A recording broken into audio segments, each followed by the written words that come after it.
In the name of God, the gracious, the merciful. I'd like to thank the Oxford Forum and my fellow panelists for facilitating this debate and everyone here for attending. I used to be Christian. My mother was Catholic and my father was secular. I went to a Church of England school and learned the basics of Christian belief. However, with there being so many belief systems, I asked myself a question. How did I know I was born into the correct one? Would I have been something different if I was born and raised elsewhere? I then studied every belief, claim, or worldview I could find to discover the ultimate explanation for all things. In doing so, I found that many explanations couldn't account for many things that I could observe or prove themselves false or fell apart due to their own self-contradictions or contradictions between what they say and reality. For example, I encountered Trinitarian Christianity, which argues that God is both one and three, and that the infinite, immortal God is also a finite, mortal man. I encountered polytheists who argued that there are many gods, some eternal, some who popped out of nothing, who are all infinite but have created and finite human or animal forms, suffer ignorance, tiredness, and even injury. Some Pacific Island religions consider volcanoes who created their island and whose sediments make the ground highly fertile for cultivation to be also eternal and divine. I've also found that many atheistic positions are not any more special or more coherent than these. For example, many materialistic worldviews argue that the universe which we see, which is finite, limited, and changing, is also somehow infinite and eternal at the same time. You just can't see it. Other atheist positions argue that the universe ultimately popped out of nothing, albeit with precisely measured amounts of energy, but no cause to determine that measure. Of course, there are also atheistic worldviews like types of Buddhism, which goes to show that atheism doesn't preclude spirituality, just God. When I encountered Islam, I found something different. That Islam describes God as a being of infinite or inexhaustible power and who possesses intentionality or will. He has no human or animal attributes, forms, natures, or appetites. Islam teaches that God is genderless, does not experience tiredness or ignorance, and exists without peer. Surah Ikhlas of the Quran makes clear, Bismillahir Rahmanir Rahim, Qul huwa Allahu ahad. Say God is one, Allahu samad. The self-sufficient, lam yalid wa lam yulad. He does not reproduce, nor was he reproduced. وَلَمْ يَكُنْ لَهُ كُفُوًا أَحَدٌ. There is nothing like him, which means he is without partner, because if there were other infinite gods, they would all limit each other and all would not be infinite or gods at all. This is the Islamic concept of God, a pure indivisible oneness, a cause and initiator for all things, a divine unity behind the multitude of created things. And it is the only explanation that is without contradictions and circular reasoning and does not need to appeal to any mystery to hide faults it simply doesn't have.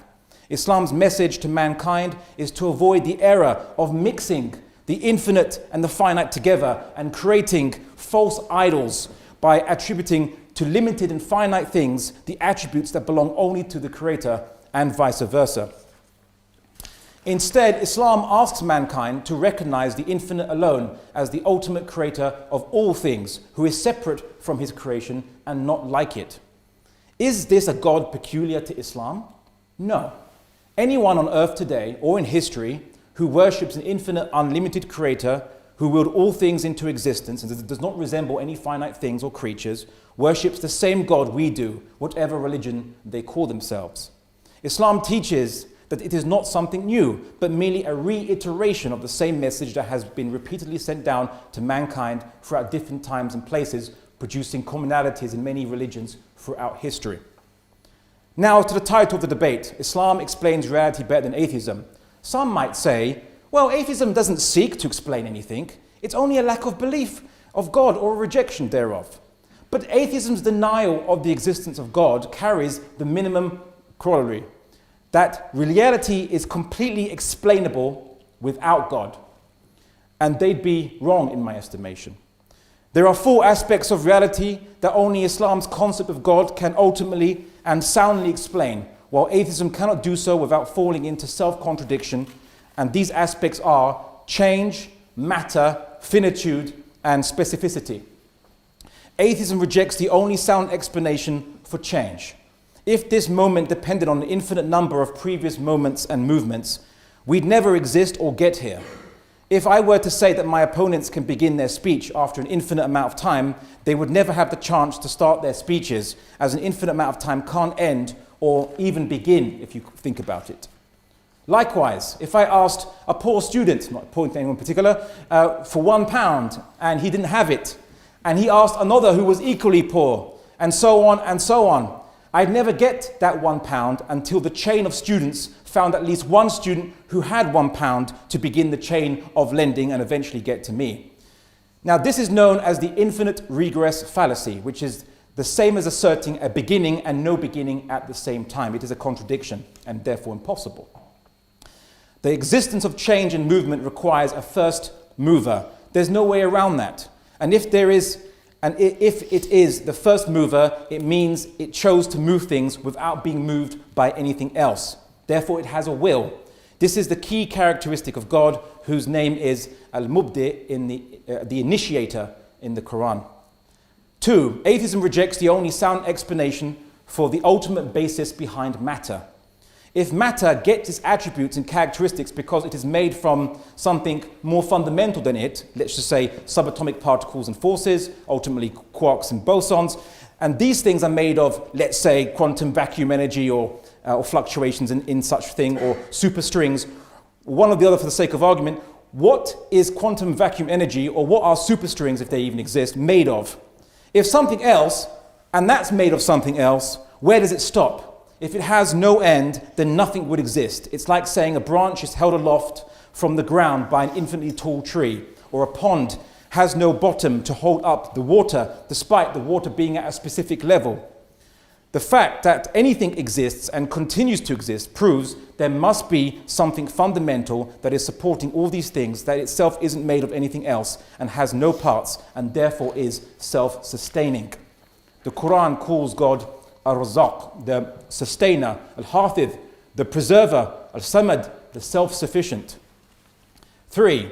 Atheism rejects the only sound explanation for finite things. If something has size, shape, charge, or a specific characteristic, what determined these limitations in the first place? If it were determined by a finite thing outside itself, an efficient cause, going on forever, it's an infinite regress fallacy. If it was determined by the building blocks inside itself, a material cause going on forever into smaller and smaller blocks, it's another infinite regress fallacy. The only possibility left is that all forms and limited characteristics of all finite things were ultimately created by something that has no finite limitations itself, i.e. something infinite, which has no limits that need determining by something else, and therefore is the ultimate or necessary thing. And it creates all other things. The Quran calls God Al-Khaliq, the creator. 4. Atheism rejects the only sound explanation for the specificity of finite things.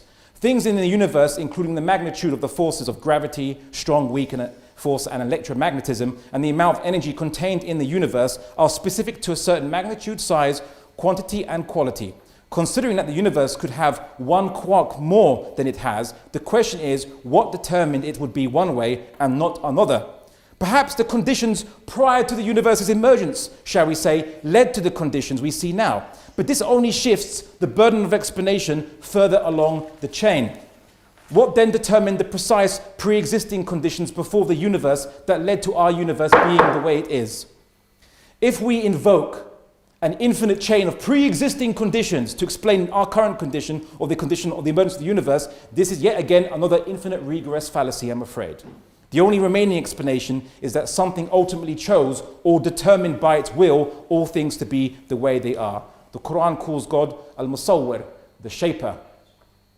Islam posits that God ultimately created and sustained all things.